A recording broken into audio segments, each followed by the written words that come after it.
क्या हुआ? बड़ी खामोशी है, तबीयत ठीक है?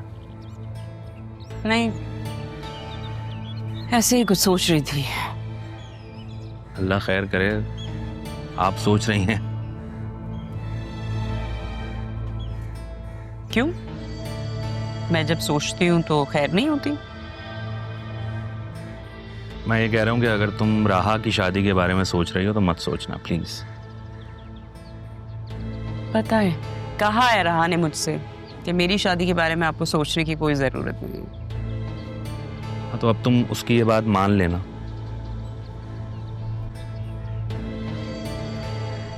मैं ये सोच रही हूँ कि बच्चियां बड़ी हो गई हैं और अरमान भी। क्या कहना चाह रही हो? मैं ये कह रही हूँ कि राहा का तो मुझे नहीं पता, लेकिन मैं बतूल को अब अरमान के साथ नहीं भेजूंगी। तुम प्लीज किसी दूसरे ड्राइवर का इंतजाम करो। ठीक, नए ड्राइवर का इंतजाम हो चुका है। वो अभी फिलहाल ऑफिस में है, कुछ दिन में मैं उसको यहाँ भी शिफ्ट कर दूंगा। हाय अल्लाह, तेरा शुक्र है किसी बात पे तो इत्तेफाक हुआ। अब मुझे सुकून मिल गया, सुकून की सांस लूंगी मैं। तुमने सुकून का सांस लिया तो मैं सुकून में आ गया।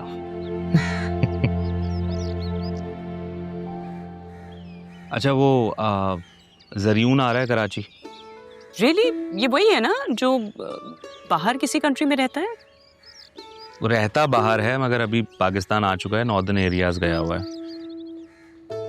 अदील जरियून करता क्या है? अभी वो आ जाएगा ना तो तुम उससे तफसील से पूछ लेना। वो लॉन्ग टर्म के लिए आ रहा है। फिर ज़ैनब भी को और अरमान को बोले एनेक्सी खाली कर दे। कब तक ये लोग कब्जा करके बैठे रहेंगे? हमारा घर इतना छोटा नहीं है कि एक इंसान की वजह से मैं 3 लोगों को डिस्टर्ब करूं। 3 कौन से लोग? अब प्लीज ये ना कह देना कि इनकी बहन भी यहाँ आ जाएगी। बहन है वो।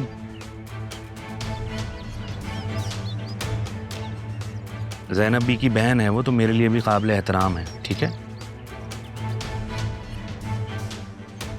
ये लोग यहाँ से जाएंगे नहीं? I mean, किस तरह के लोग हैं? नहीं जाएंगे, यहीं रहेंगे। कब तक? जब तक मैं जिंदा हूं तब तक यहीं रहेंगे।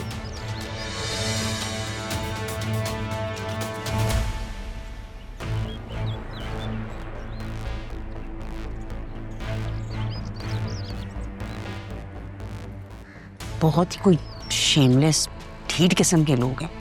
जरा भी सेल्फ रिस्पेक्ट नहीं है इनमें।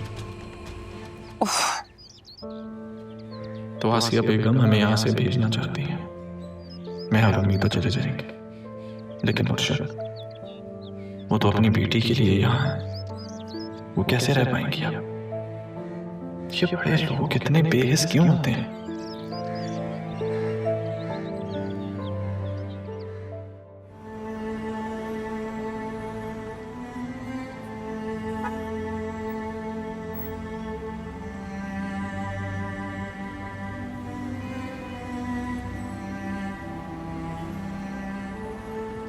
शायद मैं ही तुम्हारे काबिल ना था, वरना तकदीर हमें एक दूसरे से यूं दूर नहीं करती।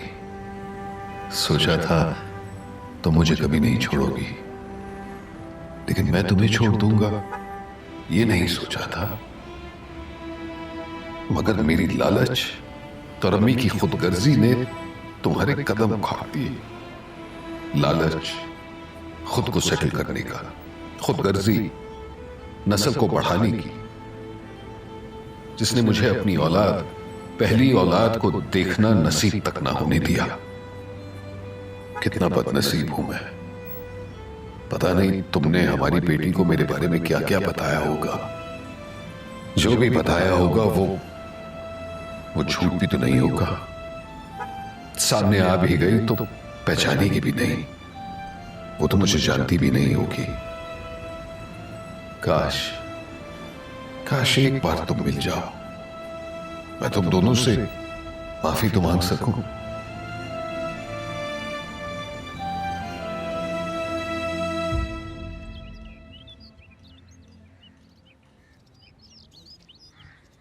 with a residential value of 4,000 at the end of its.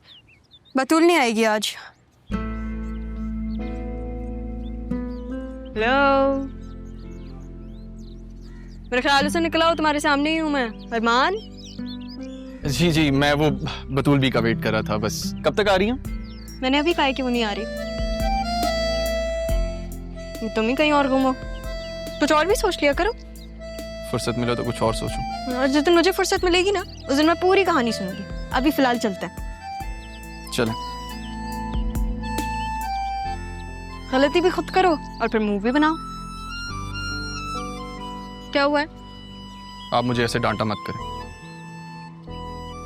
I mean, अब तो मैं CSS के एग्जाम्स भी दे चुका हूँ। उस दिन तो मुझ पे PhD कर रहे थे, अब CSS की भरम करवा रहे हो। चलो, देर हो रही है।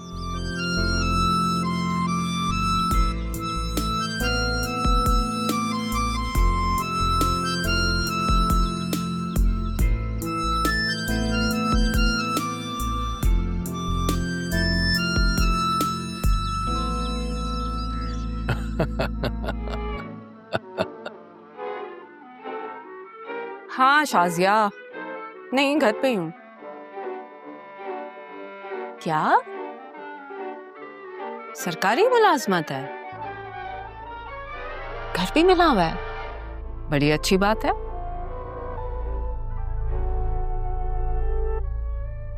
सिद्रा के लिए?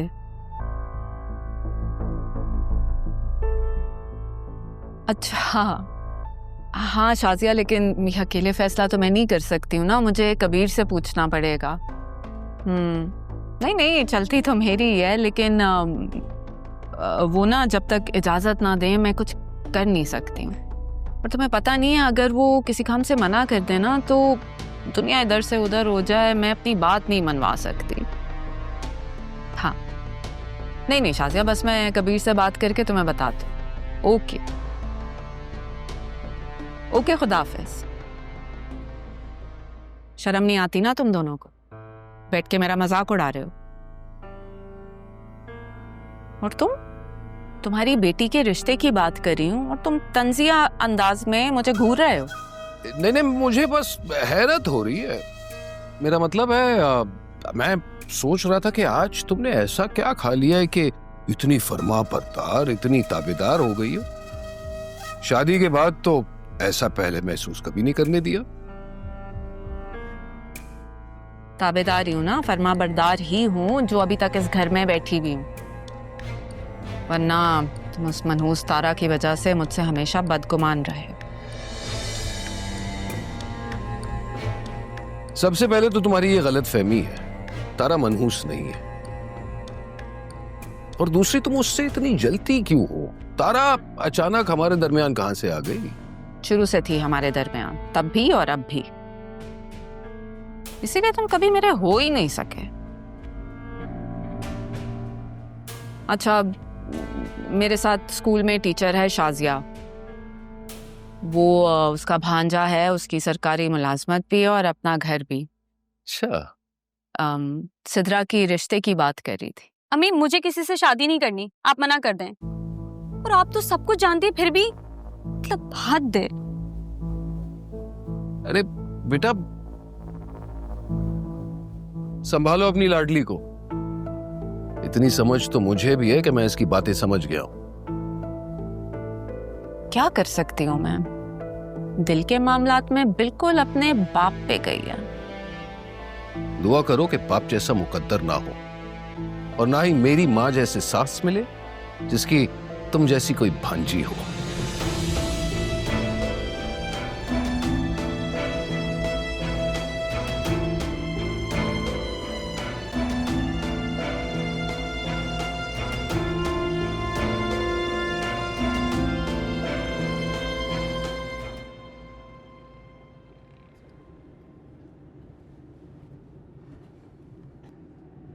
अरमान, पीछे के कट से जाना था ना? ओह सॉरी, मैं आगे से यूटर्न ले लेता हूँ। अजीब बात है, आजकल बातें भी भूल रहे हो और कट्स भी। कुछ हुआ? ऐसी बात नहीं। अच्छा, कुछ पूछूं आपसे? इतना फॉर्मल? पूछो। कल रेस्टोरेंट में आप इतना हाइपर क्यों हो गई थी? कुछ नहीं, बस मुझे लगा कि तुम उसके साथ हो जिसको तुम पसंद करते हो। मैं तो अभी भी उसी के साथ हूँ जिसे मैं पसंद करता हूँ। जैसे क्या? देखो पूरी बात कहा करो तुम, वरना मैं सोचते सोचते ना कुछ और ही बात निकाल लेती हूँ। आप सिर्फ वही सोचती हैं जो आप सोचना चाहती हैं। अच्छा, अगर इतना जानते हो मुझे तो पहले क्यों नहीं कहा? मैंने तो बहुत मर्तबा कहा है, आपने कुछ और समझा। आई थिंक यही मेरी प्रॉब्लम है। जब मैं इसके बारे में सोचता हूँ तो मुझे मेरे और आपके दरमियान का फर्क याद आ जाता है। और अरमान, मैंने तुम्हें कितनी दफा कहा है, मुझे उस फर्क से फर्क नहीं पड़ता। लेकिन लोगों के लिए तो ये स्टैंडर्ड है ना। तुम मामी की बात कर रहे हो? मुझे नहीं पता कि मामी के साथ इशू क्या है, वो हल कैसे होगा। आप एक मजबूत लड़की हैं रहा भी, बिल्कुल शेर की तरह, बस मुकाबला करने के लिए तैयार, हर किसी के लिए मुख्तलिफ। लेकिन जब ये शेरनी उदास हो जाती है ना, मुकाबला करके थक जाती है, तो नजर आता है, पता लगता है। शायद इसलिए आप खुद पे इतनी लेयर्स चढ़ा के बैठती हैं।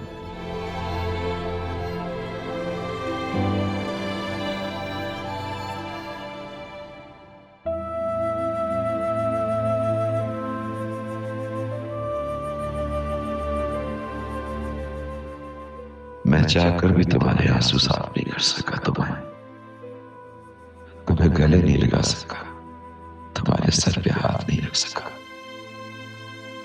उम्र की लगती तो तुम गवाह आई हो, लेकिन जो मैं कर सकता हूं वो मैंने करके यहां रख दिया है।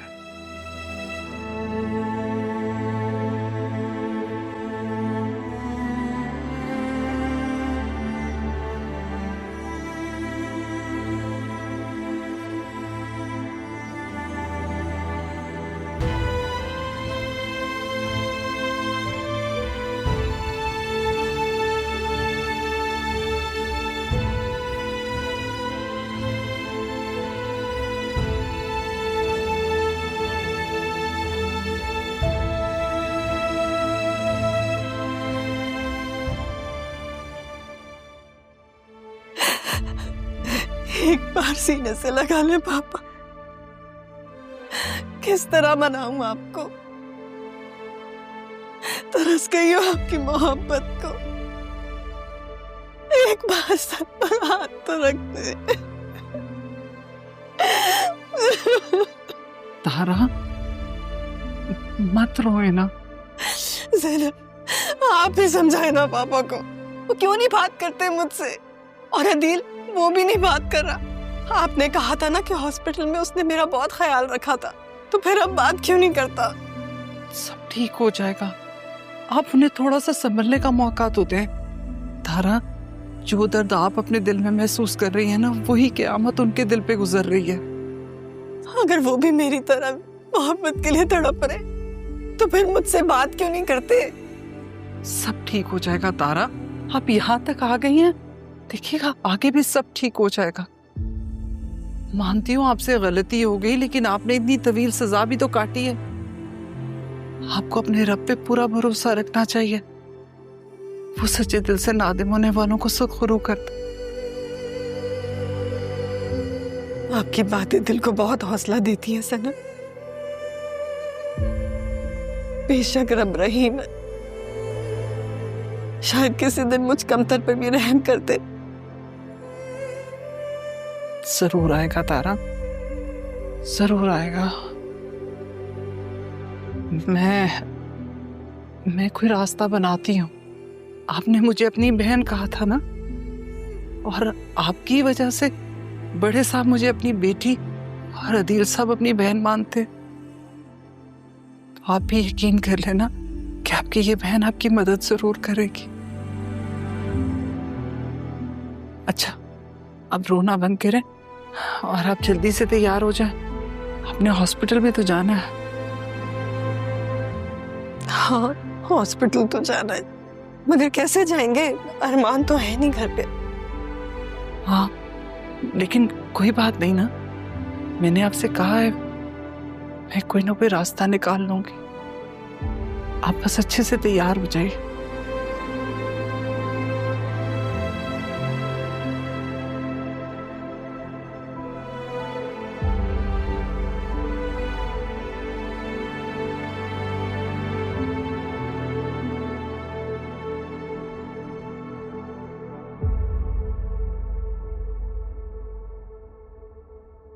पापा, पापा, आप यहाँ क्या कर रहे हैं? आपकी तबीयत भी ठीक नहीं है, आप अपने कमरे में आराम करते हैं। नहीं बेटा नहीं, कमरे में बैठा रहा तो और ज्यादा बीमार पड़ जाऊंगा मैं। ये ठीक है, तबीयत ठीक है मेरी। बेटा वो मैंने लॉकर में कुछ सामान रखा हुआ है, लॉकर का नंबर मैं तुमसे शेयर कर दूंगा। इसकी क्या जरूरत है? कभी भी किसी भी वक्त जरूरत पड़ सकती है। तुम तो हमारे राजों के अमीन हो भाई, तुम्हें पता होना चाहिए कौन सी चीज कहाँ रखी है, किसकी है, किसको देनी है। चले ठीक है पापा, अगर आपको ठीक लगता है तो सही है। और बेटा उसका क्या हुआ, ड्राइवर का? पापा वो एक आदमी को बुलाया है, अभी तो खैर ट्रायल पे है वो, 2-3 दिन देखते हैं, फिर उसको फिर हायर कर देंगे घर के लिए। ठीक है बेटा, वो सुपरवाइजर की जॉब के लिए एक बंदा आया था ना अपने ऑफिस में। जी जी, मेरे ख्याल है उसको बुला लो, वो बंदा मुझे ठीक लगा। ये सही कह रहे हैं आप। वो मेरी एहसान से भी बात हुई थी तो वो कह रहा था मैं गारंटी लेता हूँ, आप रख लें उसे। तो आपको भी ठीक लग रहा है तो फिर उसको रख लेते हैं। बस उससे ये कह देना कि सुपरवाइजर का मतलब ये नहीं होता कि वो कुर्सी पे बैठ के ऑर्डर करे। किसी भी वक्त कोई जरूरत पड़ सकती है तो उसे खुद भी काम करना पड़ेगा। ठीक है बाबा, मैं कह दूंगा। आप अपने कमरे में जाएं, आराम करें। ठीक है, चलता हूँ। छोटे साहब, आपसे एक बात करनी थी। जी ज़ैनबी। वो तारा बीबी का चेकअप है, क्या आप उन्हें हॉस्पिटल लेके जा सकते हैं? मैं खुद ले जाती, लेकिन आप तो जानते हैं अरमान भी नहीं है यहाँ पर, और आज बड़े साहब भी घर पे हैं। चलो ठीक है, मैं ले जाऊंगा। आप उनसे कहें मैं वेट कर रहा हूँ, उनका भेज दें। ठीक है, बहुत शुक्रिया आपका, मैं बुलाती।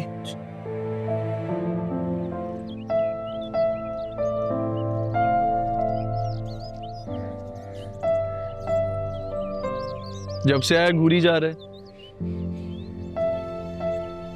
क्या हुआ? अब ये तो तू बताएगा कि क्या हुआ है। मैं क्या बताऊंगा? अच्छा, इतनी कॉल्स की मैंने तुझे, यार तू बात क्यों नहीं कर रहा है? जुनैद, तू ऐसे खफा हो रहा है जैसे तू मेरी गर्लफ्रेंड है। उसी का पूछने के लिए ही मेरी बीवी ने मेरा दिमाग खराब कर रखा है। 212 दफा फोन करवाया है फरवा ने, और 213वीं मर्तबा तूने अपना फोन ही ऑफ कर दिया। और तू ऐसे उल्लू की तरह मुंह लटकाए क्यों बैठा है भाई? ओ हाँ, कहीं ऐसा तो नहीं कि आपकी मलका आलिया ने अपनी सल्तनत में दोस्तों से बात करने और हमारे दाखिले पर पाबंदी लगा दी है? अरे यार, तू अभी भी मुस्कुरा रहा है, बता दे यार, उस दिन ऐसा रेस्टोरेंट में क्या हुआ था जो तूने फरवा से कहा था कि खुदा ने आपको वसीला बनाकर भेजा है? अब ये बात उसके दिमाग में बैठ गई है। वो तो वैसे ही मेरे मुंह से निकल गया था। भाभी को कहना मेरा वहम था। हो, वहम? एक बात कहूं, एक तरफा मोहब्बत भी एक वहम ही होता है। इससे अच्छा कि इंसान किसी जानवर को पाल ले और उसके नखरे उठा ले, क्योंकि एक तरफा मोहब्बत में इंसान खुद को ख्वार ही करवाता है यार। खैर, मैंने तुझे डिटेल्स का कहा था। आपकी इतला के लिए अर्ज करता चलूं कि मैंने बताया था कि वो लोग काफ़ी अरसे से मुल्क से बाहर है, और अभी कुछ वक्त ही हुआ है जो यहाँ पर मूव हुए हैं। अगर आप अपने वहम से बाहर निकलोगे तो आपको याद रहेगा ना I'm sorry, सही कह रहा है, भूल गया था मैं। और मैंने ये भी कहा था कि डिटेल्स भी मिल जाएंगी। थैंक्स यार।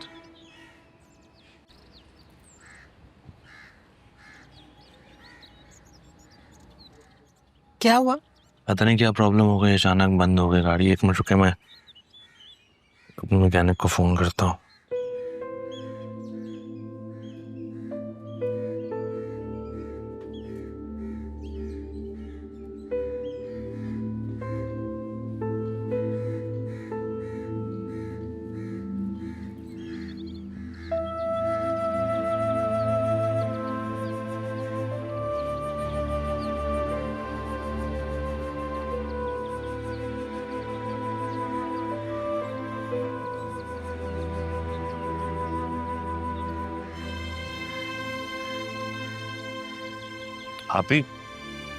अभी आप कहाँ जा रही हैं? मेरी वजह से बहुत प्रॉब्लम हो रही है नादिल, मैं खुद से चली जाऊंगी। नहीं नहीं प्लीज, आप बैठे हैं, आपकी तबीयत भी ठीक नहीं है। मैं बस फोन कर देता हूँ, वो आ जाएगा, गाड़ी ठीक हो जाएगी। मुझे माफ कर दो अदिल। आप ही प्लीज बैठे हैं। यार जुनेद, ये बड़े लोग इतने बेहिस क्यों होते हैं? क्यों, क्या हुआ? सैफ साहब ने कुछ कहा है? यार वो तो ऐसे नहीं लगते। नहीं नहीं, सैफ साहब तो बहुत अच्छे हैं। तो फिर किसने कह दिया? उनकी बहू, अदील साहब की बीवी। यार सबको बहुत तकलीफ देती है वो, उसका बस ही नहीं चलता। अभी बस नहीं चलता तो इतना हर्ट करती है, और जिस दिन बस चला ना, कहीं ऐसा ना हो कि बस चला दे सब पर। यार एक बात बताऊं, ये बड़े लोगों का एक अपना ही स्टाइल होता है, तू दिल पर मत लिया कर यार। जब मामला दिल का हो ना, तो दिल पर ही असर होता। तू नहीं सुधरेगा यार। अच्छा चाय पी।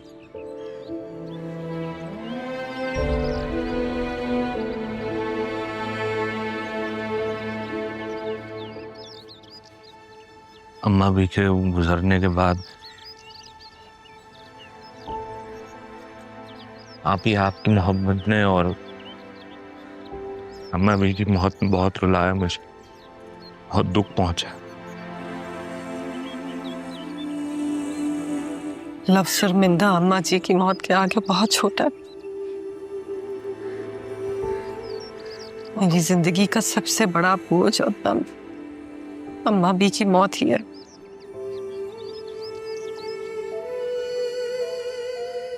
पता नहीं मैं अब तक कैसे जिंदा हूँ। अभी आप मेरा इंतजार कर लेती। मैंने पापा से बात कर ली थी, पापा ने अम्मा भी से बात कर ली थी, सब ठीक होने वाला था। अब बस आपकी जल्दबाजी की वजह से इसी की तो सजा मिल रही है मुझे। जज्बाती पर जल्दबाजी, इसी वजह से तो सब कुछ बिखर गया। मैं तो कभी पलटकर वापस आना भी नहीं चाहती थी, आने की हिम्मत भी नहीं थी।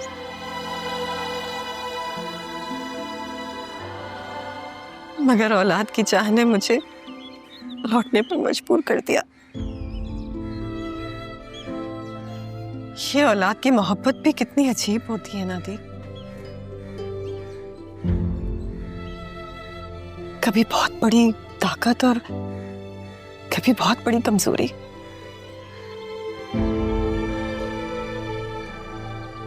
बस इसी औलाद की मोहब्बत ने मुझे वापस आने पर मजबूर कर दिया। तुम लोग के आगे हाथ जोड़ने पर मजबूर कर दिया। मेरी बेटी को सहारा देने पर मजबूर कर दिया। बहुत बड़ी सजा काटी मैंने दिल। आप ही प्लीज, आप ही ऐसा ना करें प्लीज, हाथ मत जोड़ो। क्या हुआ? सलमान से कोई बात हुई है? सलमान का नाम ना लें आप। क्यों, क्या हुआ? मैंने उसे छोड़ने का फैसला कर लिया है। वजह बताओगी? अम्मी, सलमान जैसा नजर आता है ना, वैसा बिल्कुल भी नहीं है। तुम्हें क्या पता चला? उसका ना एक दोस्त है काशिफ, उसने मुझे उसके बारे में बताया कि वो कितना गरीब और फ्रॉड इंसान है। वाह, बड़ा अच्छा दोस्त है, अपने ही दोस्त की बुराई कर रहा है। हाँ, लेकिन आपको पता है सलमान जिस गाड़ी में आता था और कहता था कि वो उसके बाप की है, जबकि वो गाड़ी काशिफ की है, और काशिफ के ही फ्लैट को वो अपना फ्लैट कहता था। ये तो काशिफ की नेकी है कि उसने मुझे उसके बारे में सब कुछ बता दिया। आपको पता है अम्मी, काशिफ ने ये भी बताया कि उसकी नजर ना हमारे इस घर पर थी कि वो उसे मिल जाए। खैर, ये घर तो तुम्हारी दादी ने अपनी जान से लगाया हुआ है, मैं जीते जी तो किसी के नाम नहीं करेगी वो। लेकिन तुमने ना ये सलमान वाली बात बता के मुझे परेशान कर दिया। वैसे अम्मी, काशिफ बहुत अमीर फैमिली से बिलोंग करता है। बिल्कुल अपने बाप पर गई हो, वो भी दौलत के पीछे गया था। जी नहीं, मैं आप पे गई हूँ। अपनी पसंद की चीज हासिल करने के लिए ना मैं किसी भी हद तक जा सकती हूँ। तुम्हारी दादी ने ना मेरे बारे में बता के अच्छा नहीं किया तुम्हें। लेकिन चलो, मेरी बेटी समझदार तो हुई है इन बातों की वजह से। लेकिन सिद्धा, पहले मैं मिलूंगी इस लड़के से। ठीक है, मैं काशिफ से बात करूंगी। ज्यादा जज्बाती मत होना, और अपनी दादी और बाप से ये बात छुपा के रखना, वरना वो सब मामला खराब कर देंगे। मैं तो दादी से कोई बात ही नहीं करती, बस आप ना प्लीज अब्बू के सामने कुछ मत कहना। हाय दादू, क्या पढ़े? किडनैप्ड। राहा ने बताया था, बहुत अच्छी बुक है। तुम नहीं पढ़ोगी? आप कंप्लीट कर लेना, फिर मुझे बता दीजिएगा कंक्लूजन।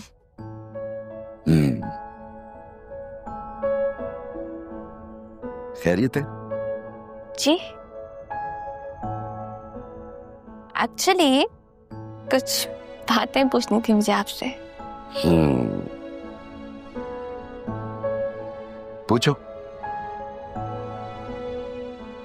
दादू,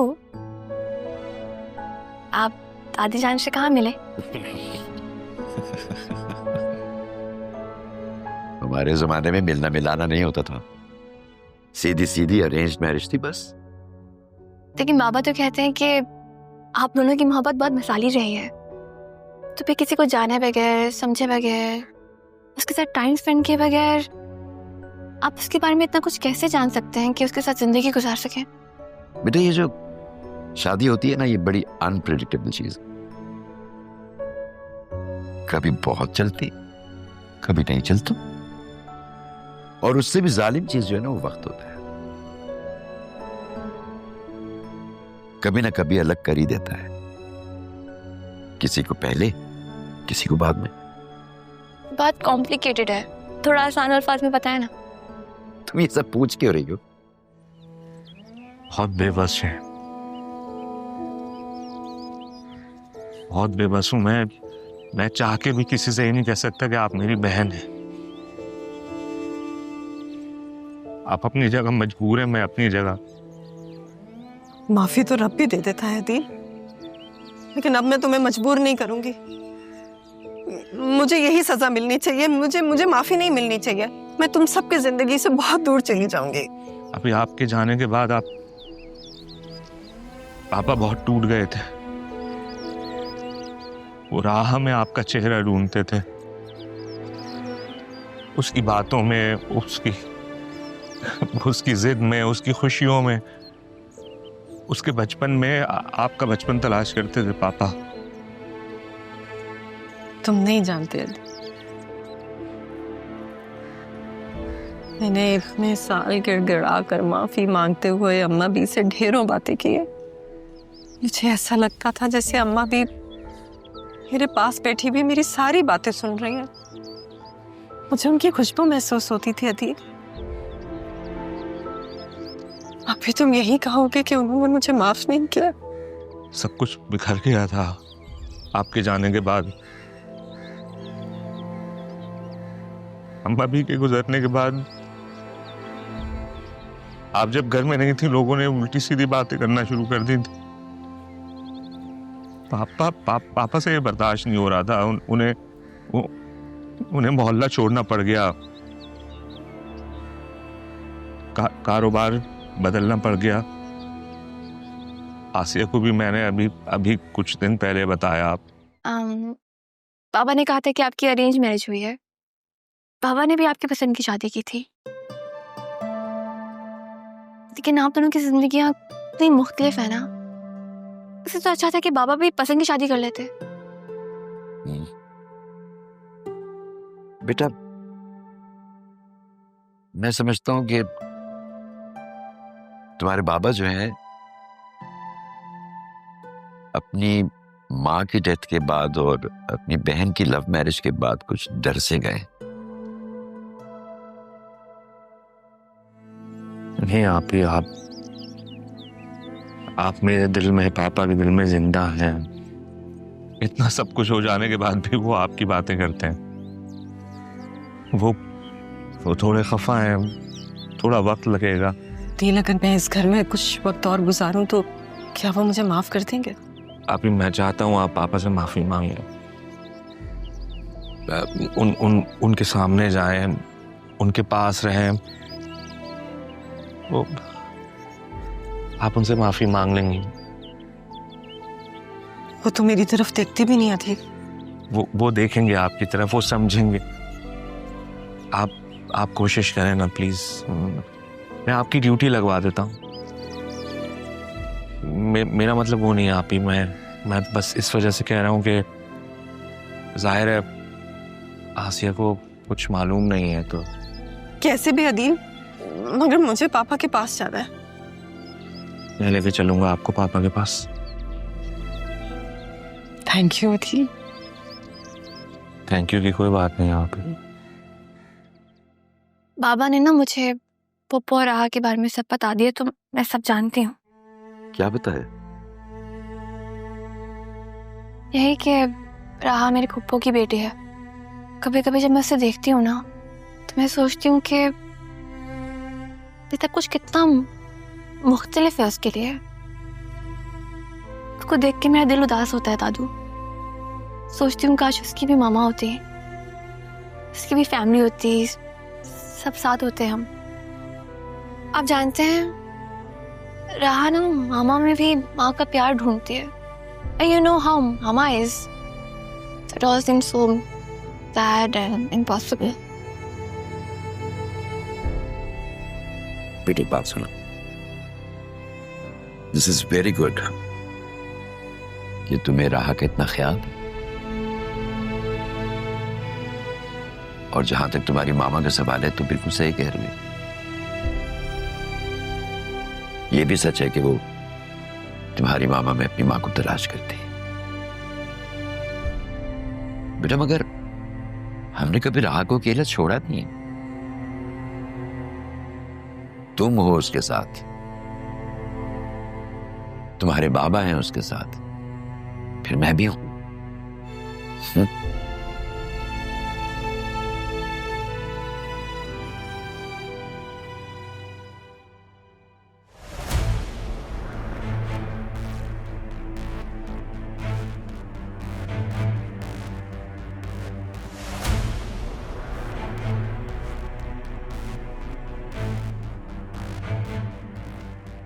अरे ये तो वही लड़की है, ये अदील के साथ क्यों घूम रही है?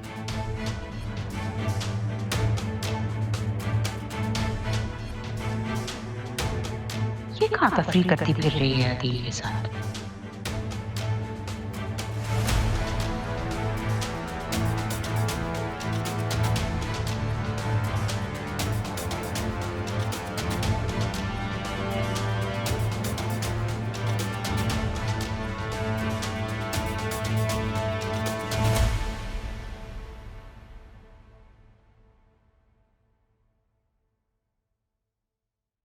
अस्सलाम वालेकुम। वालेकुम सलाम। बात हुई छोटे साहब से?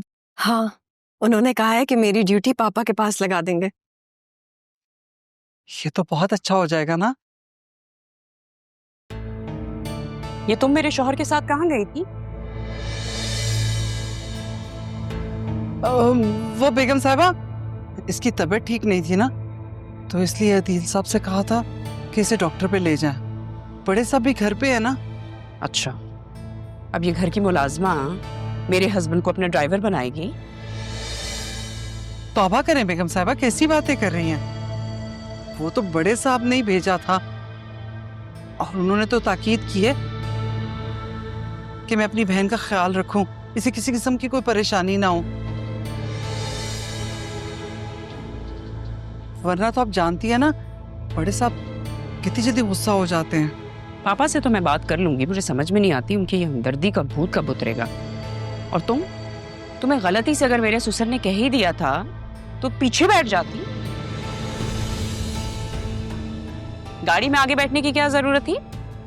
आप ही ने तो कहा था कि वो ड्राइवर नहीं है, अगर पीछे बैठती तो। बेगम साहिबा, ये आप ही की तो नरम दिली है जो आप अपने नौकरों का इतना ख्याल रखती हैं। और बड़े साहब भी देखिए कितने नेक हैं, तभी तो मेरी बहन का बहुत ख्याल रखते हैं। और रही बात छोटे साहब की, खुद तो इसे अपनी बहन मानते हैं। अच्छा बस बस, तुम ये अपनी हमदर्दी जो है ना, इसको अपने पास रखा करो। और खास तौर पर तुम कंट्रोल करो अपने आप को। अगर कहीं आना जाना करना होता है तो तुम्हें अदील को डिस्टर्ब करने की कोई जरूरत नहीं है। इनका बेटा है ना अरमान, वो किस लिए? जहां जाना हो उसके साथ जाओ। छोटे साहब मेरे छोटे भाई जैसे। ठीक है, लेकिन आइंदा ख्याल करना। खूबसूरत हो, पढ़ी लिखी भी लगती हो, समझदार भी हो। तुम समझ रही हो ना मैं क्या कह रही हूं?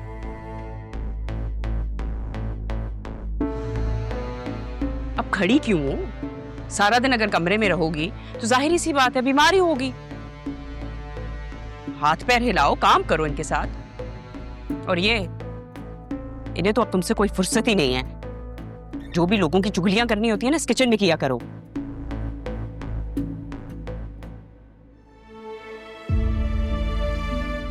आप अपना दिल बुरा मत कीजिएगा, इसमें इनका कोई कसूर नहीं है।